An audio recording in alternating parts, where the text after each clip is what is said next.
Everyone welcome to our channel. My name is Prachi. I hope आप सब बहुत अच्छे होंगे और आपकी तैयारी भी आपके आने वाले एग्ज़ाम के लिए बहुत अच्छी चल रही होगी। आज के सेशन में हम आपके लिए लेकर आए हैं जो बिहार की वैकेंसी आई है बिहार लोक सेवा आयोग की तरफ से, बीपीएससी की तरफ से, उसका कंप्लीट नोटिफिकेशन आपको बताएंगे। जो भी चीज़ें आपके लिए जानना ज़रूरी है, वैकेंसी से लेकर एलिजिबिलिटी, एज, पेपर पैटर्न क्या होगा, ये सारी चीज़ें आपके साथ हम आज की वीडियो में डिस्कस करने वाले हैं। तो पूरी वीडियो में एंड तक बने रहिएगा। अगर आप इस वैकेंसी की तैयारी कर रहे हैं या काफ़ी समय से आपको इसका इंतज़ार था, या कोई भी अगर आपको डाउट है इसमें, आपका क्लियर नहीं हो रहा है, तो आज सारे डाउट्स आपके हम यहाँ पर क्लियर कर देंगे। ठीक है, तो एंड तक बने रहिएगा वीडियो में।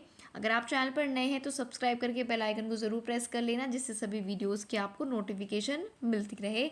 तो अब बिना देरी के स्टार्ट करते हैं। नोटिफिकेशन के बारे में आपको वो इम्पॉर्टेंट पॉइंट्स बताना जो आपके लिए जानना है, बहुत ज़रूरी। सबसे पहले कितनी वैकेंसीज़ हैं, ठीक है, क्योंकि एक बहुत बड़े अमाउंट में वैकेंसीज़ आपको यहाँ पर देखने को मिल रही हैं। आप देख सकते हैं टोटल जो वैकेंसीज़ हैं वो है 1,70,461 वैकेंसीज़।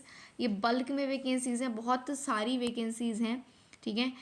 लेकिन ये डिवाइडेड है 1st to 5th, 9th to 10th और 11th to 12th में, ठीक है, 3 पार्ट्स में डिवाइडेड है। अब अगर एक एक करके हम बात करें तो टोटल लगभग 1,70,000 वैकेंसीज आपके लिए। पहले में अगर मैं बात करती हूँ प्राथमिक विद्यालय की, प्राइमरी स्कूल्स की, तो उसके लिए जो टोटल वैकेंसीज़ हैं वो लगभग 80,000 हैं। कुल पद में आप देख सकते हैं। पूरा नोटिफिकेशन भी आपको डिस्क्रिप्शन में दे दिया जाएगा, ठीक है। लेकिन आपको जो समझना है, अब 1st to 5th में एक तो जनरल वैकेंसीज़ हैं, ठीक है। तो जो जनरल वैकेंसीज़ हैं वो लगभग 67,000 हैं, और जो उर्दू भाषा की हैं इनमें वो 12,000 हैं लगभग, और बांग्ला भाषा की जो है लगभग, बांग्ला विषय की 148 वैकेंसीज़ हैं। तो ये टोटल मिलाकर लगभग 80,000 वैकेंसी हैं। इनमें बाइफर्केशन आप देख सकते हैं कि यहाँ पर जनरल की कितनी वैकेंसी है, महिलाओं की कितनी वैकेंसी है, ईडब्ल्यूएस की कितनी है, ठीक है। ये सब आप आराम, ईडब्ल्यूएस की महिलाओं की अलग से हैं, वो कितनी है, मतलब हर वर्ग की अलग है, और हर वर्ग की महिला की अलग से क्या है यहाँ पर रिजर्व कर दी गई है। ये इसमें थोड़ी अलग चीज़ है, मतलब जनरली बस एक साथ होती है महिलाओं की, लेकिन यहाँ पर क्या है, हर वर्ग की अलग है और हर वर्ग की महिलाओं की अलग है। जिस भी आप, अगर आप इंडिविजुअली देखना चाहते हैं, नोटिफिकेशन आपको दे दिया जाएगा। आप जिस कैटेगरी से बिलोंग करते हैं उसकी आप वैकेंसीज देख सकते हैं। आगे बात आती है कि ये जो विद्यालय के अध्यापक होंगे ये अराजपत्रित होंगे, ठीक है। वेतनमान जो प्राइमरी का है वो लगभग मूल वेतन कितना है, 25,000 रुपये, और जो अन्य भत्ते हैं वो भी साथ में आपको दिए जाएंगे। मूल वेतन है 25,000 रुपये। स्थायी और नई पेंशन योजना नियमानुसार लगाई जाएगी, ठीक है। और यहाँ पर योगदान की तिथि से 2 वर्षों की आपकी एक अवधि मानी जाएगी, परीक्षमान अवधि। उसके बाद, ठीक है, अगर आपका संतोषजनक आप नहीं पाए जाते हैं तो इसका जो विस्तार है फिर 1 साल के लिए किया जाएगा, फिर आपकी जो है आपको चेक किया जाएगा, फिर आपको एक्सटेंड किया जाएगा। ये इस तरह से इसमें बताया गया है। अब बात कर लेते हैं माध्यमिक विद्यालय की। 9 से 10 तक की जो वैकेंसीज़ हैं ये लगभग आपके पास 32,000 पद हैं। फर्दर क्या क्या सब्जेक्ट्स हैं इसमें, लगभग सभी सब्जेक्ट्स हैं, क्योंकि टीजीटी की वैकेंसी में आती है 9 to 10th वाली। कितनी वैकेंसीज़ हैं, लगभग 32,000 वैकेंसी हैं। अब देखेगा हिंदी की, इसमें जो वैकेंसी है लगभग 5400 है, इंग्लिश की 5400 के आसपास है, साइंस की भी 5400 के आसपास है, मैथ्स की भी 5400 के आसपास है, सोशल साइंस सामाजिक विज्ञान की 5400 के आसपास है, संस्कृत की 2800 है, उर्दू की 2300 है, अरबी की 200 वैकेंसी है, फ़ारसी की 300 है, और बांग्ला की 91 वैकेंसीज़ हैं। तो बल्क में वैकेंसीज़ हैं, सब्जेक्ट वाइज भी। क्लियर है। इनका जो वेतनमान है वो मूल वेतन 31,000 रुपये प्रति माह है, प्लस अन्य भत्ते। और जो योगदान की अवधि वाली बात है कि 2 साल तक आप एक प्रोबेशन पीरियड पर रहेंगे, तब भी सेटिस्फेक्शन आपकी अगर उससे नहीं होता है तो 1 साल और एक्सटेंड उसको किया जाएगा। बात कर लेते हैं उच्च माध्यमिक विद्यालय, जो कि 11 से 11-12 क्लास के लिए होते हैं। उसकी मैं बात करूं अगर यहाँ पर आपके साथ, तो जो टोटल वैकेंसीज़ हैं 11th और 12th की, वो लगभग आपके पास कितनी आ जाएंगी, 57,000। जी हाँ, पीजीटी की वैकेंसीज़ जो है आपके पास लगभग 57,000 है। इनमें आपके पास सारे सब्जेक्ट्स आ जाएंगे, जंतु विज्ञान, वनस्पति विज्ञान, रसायन शास्त्र, गणित, भौतिकी शास्त्र, अर्थशास्त्र, भूगोल, इतिहास, गृह विज्ञान, संगीत, दर्शन शास्त्र, राजनीति शास्त्र, मनोविज्ञान, समाज शास्त्र, accountancy, business studies, entrepreneurship, Arabi, Bangla, Bhojpuri, computer science, English, Hindi, Magahi, Maithili, Pali, Farsi, Prakrit, Sanskrit, Urdu. यानी कोई वैकेंसी ऐसी है ही नहीं, कोई सब्जेक्ट ऐसा है ही नहीं जिसकी वैकेंसी ना हो, ठीक है। और बल्क में वैकेंसीज है, तो लगभग 57,000 जो है ये पीजीटी में हो गई आपकी। यहाँ पर आपका जो मूल वेतन है प्रतिमाह 32,000 रुपये है और अन्य भत्ते लागू किए जाएंगे, ठीक है। तो ये जो है आपके लिए चीज़ें हो गई आपकी नंबर ऑफ़ वैकेंसीज़ की बात हो गई, ठीक है। नंबर ऑफ़ वैकेंसीज़ के बाद अब बात कर लेते हैं योग्यता की, ठीक है। योग्यता की बात करेंगे कि फर्स्ट टू फिफ्थ के लिए आपको क्या चाहिए। फर्स्ट टू फिफ्थ के लिए देखिए, न्यूनतम 50% अंकों के साथ आपने क्या किया, उच्चतर माध्यमिक 12th किया हो, ठीक। उसके साथ कोई 2 साल का डिप्लोमा हो, या फिर आपने न्यूनतम 45% के साथ कोई 2 वर्षीय डिप्लोमा जो NCT द्वारा मान्य हो, न्यूनतम 50% के साथ 12th किया हो और 4 वर्ष का कोई डिप्लोमा आपने जिसको BLED कहा जाता है वो किया हो।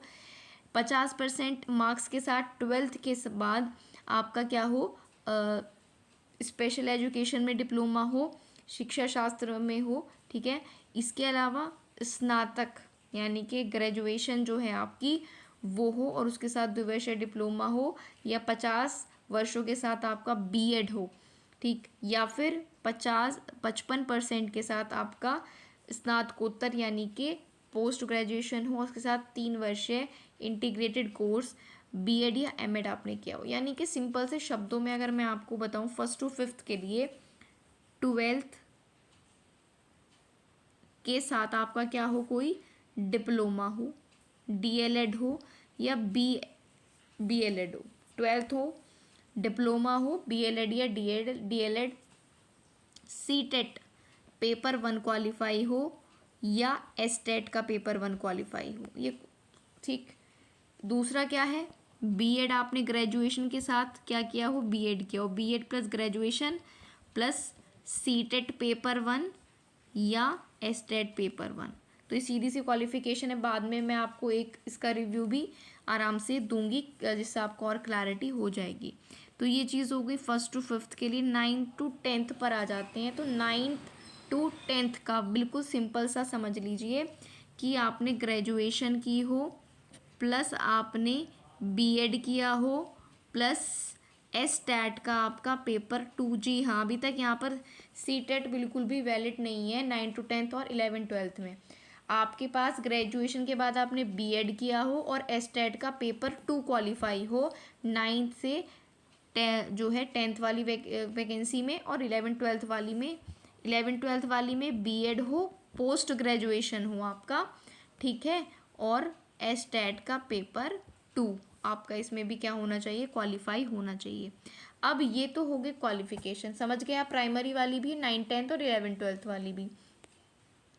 एक चीज़ और समझिए, जो सब्जेक्ट कॉम्बिनेशन में दिक्कत आती है वो समझ लीजिए। यहाँ पर आप 9 से 10 तक है ना, जो TGT वाले सब्जेक्ट हैं, क्या सब्जेक्ट कॉम्बिनेशन है। अगर मैं मैथ्स की बात करूँ तो मैथ में क्या है, आपके ग्रेजुएशन पर मैथ के साथ फिजिक्स, इलेक्ट्रॉनिक्स या कंप्यूटर साइंस या केमिस्ट्री या स्टैटिस्टिक्स में से कोई 2 विषय होने चाहिए। मैथ के साथ इन सब में से कोई 2 सब्जेक्ट होने चाहिए। फिजिक्स, इलेक्ट्रॉनिक्स, कंप्यूटर साइंस और फिजिक्स और स्टैटिस्टिक्स में से 2 विषय होने चाहिए मैथ के साथ, क्लियर है। या इंजीनियरिंग से स्नातक जिसमें गणित की आपकी स्पेशलिटी हो, विशेषज्ञता हो, ठीक है। बीटेक में आपके पास मैथ्स हो, सारे जो भी सेमेस्टर्स रहे हैं उसमें। साइंस के लिए क्या है, साइंस के लिए जंतु विज्ञान, वनस्पति विज्ञान और रसायन शास्त्र विषय में आपने पढ़ा हो, या इंजीनियरिंग से स्नातक हो जिसमें विज्ञान की विशेषज्ञता हो। तो ये तो विज्ञान का सीधा सीधा है। सोशल साइंस का क्या है, ग्रेजुएशन पर सहायक विषय या प्रतिष्ठा विषय के अंतर्गत आपका इतिहास, भूगोल, अर्थशास्त्र और राजनीति शास्त्र में से किसी 2 विषय में आप पास हों, जिसमें अनिवार्य रूप से एक विषय इतिहास या भूगोल ज़रूर होना चाहिए, क्लियर है। इन सब में से 2 में आप उत्तीर्ण हो और उन दो में से एक ज़रूर क्या होना चाहिए, या तो इतिहास हो या भूगोल हो सारे ईयर्स में। भाषा के जो सब्जेक्ट हैं उनमें क्या होगा, माध्यमिक शिक्षक के पद हेतु भाषा से संबंधित विषयों से संबंधित भाषा विषय के रूप में स्नातक स्तर पर पठित होनी चाहिए, यानी कि ग्रेजुएशन में आपने वो भाषा पढ़ी होनी चाहिए।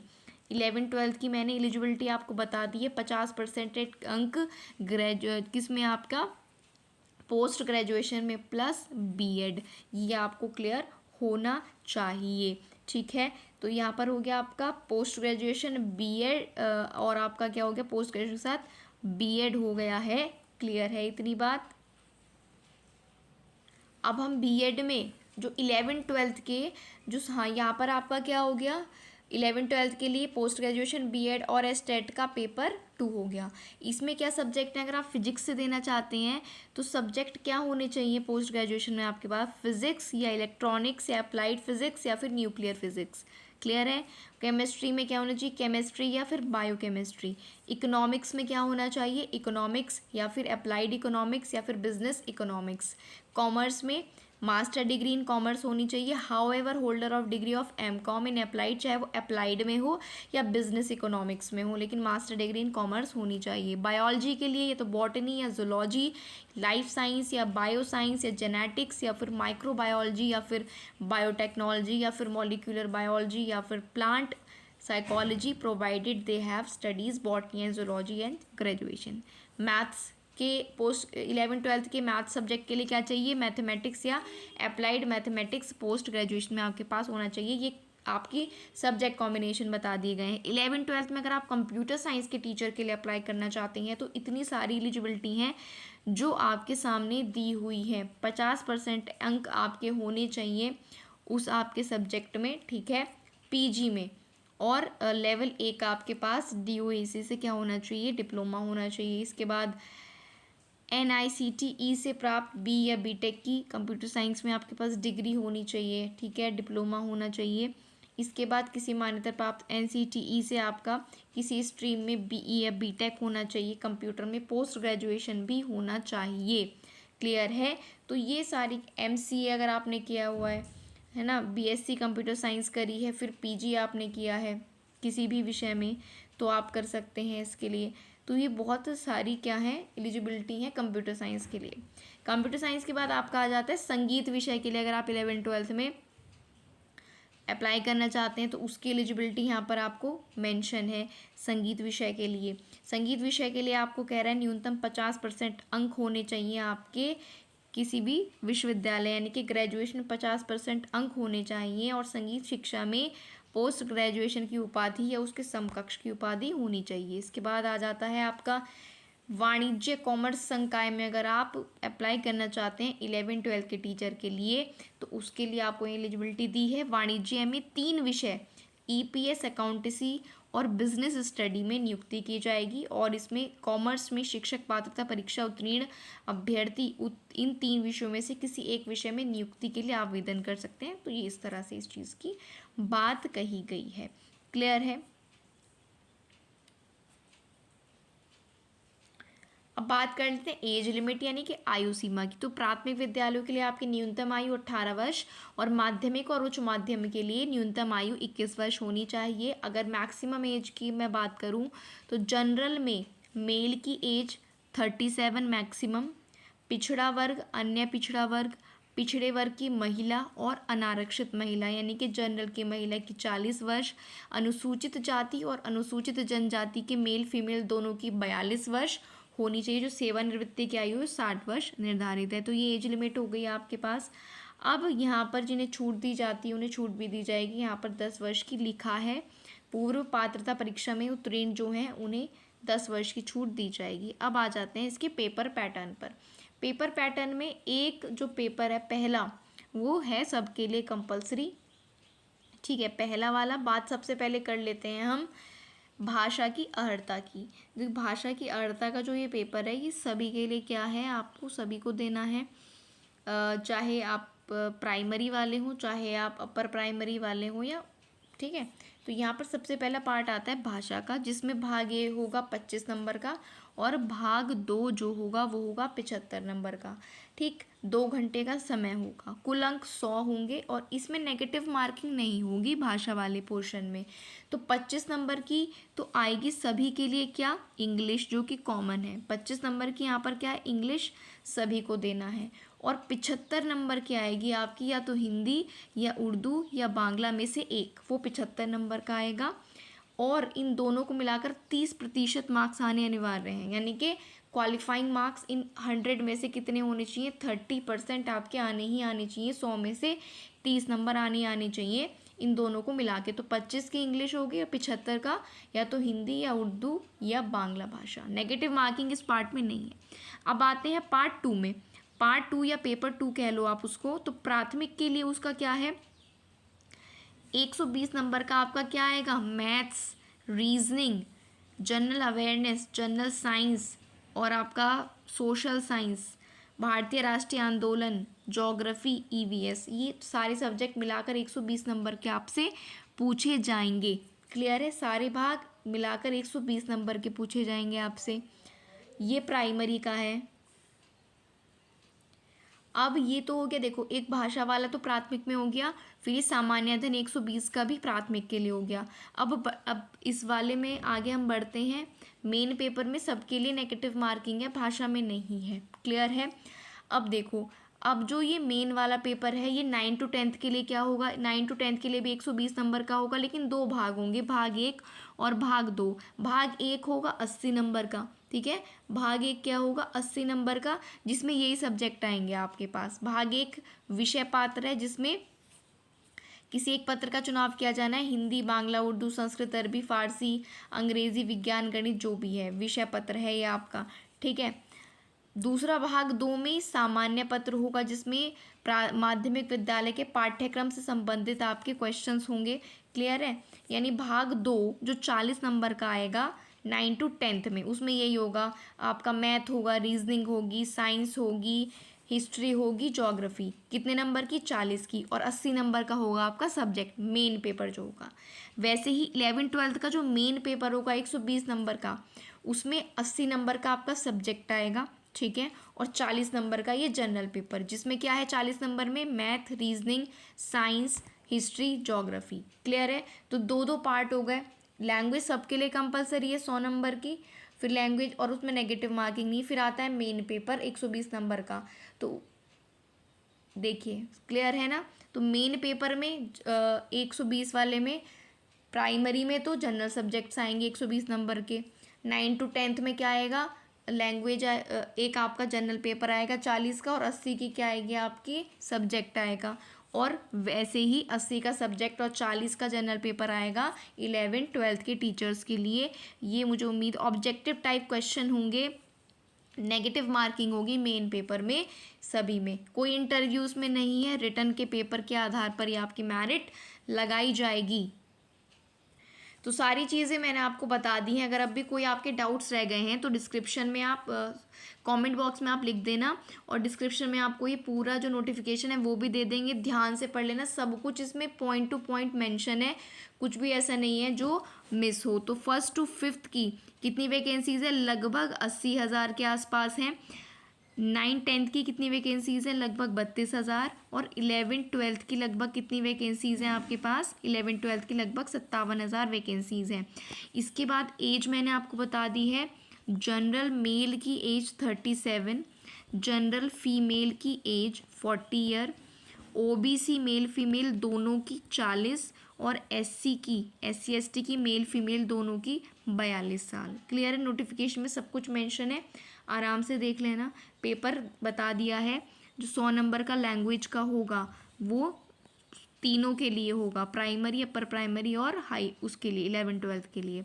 और फिर जो 120 नंबर का होगा प्राइमरी में जनरल पेपर आएगा, और 11-12 और 9-10 11-12 में 120 नंबर में 80 का सब्जेक्ट, 40 का जनरल, 80 का सब्जेक्ट, 40 का जनरल। सारी डिटेल मैंने आपको दे दी है। अगर आपको तब भी कोई डाउट है तो आप वीडियो के कमेंट बॉक्स में लिख सकते हैं। वीडियो अगर अच्छी लगी है, इन्फॉर्मेशन अच्छी लगी है तो लाइक कर देना वीडियो को, नहीं अच्छी लगी है तो कोई बात नहीं, वरना आप डिसलाइक भी कर सकते हैं, लेकिन इन्फॉर्मेशन अच्छी लगी है तो लाइक कर देना। और चैनल को अभी तक आपने सब्सक्राइब नहीं किया है तो जल्दी से सब्सक्राइब करके बेल आइकन को प्रेस कर लीजिए और इस वीडियो को आप अपने स्टडी ग्रुप्स में ज़रूर शेयर कर दें, जिससे अगर किसी भी बच्चे को कोई भी डाउट है तो वो ना रहे। लगातार अपनी पढ़ाई करते रहिए, बिल्कुल भी मत रुकिए जब तक आपका सिलेक्शन नहीं हो जाता है। आपसे मिलेंगे जल्दी नई वीडियो में, तब तक के लिए थैंक यू।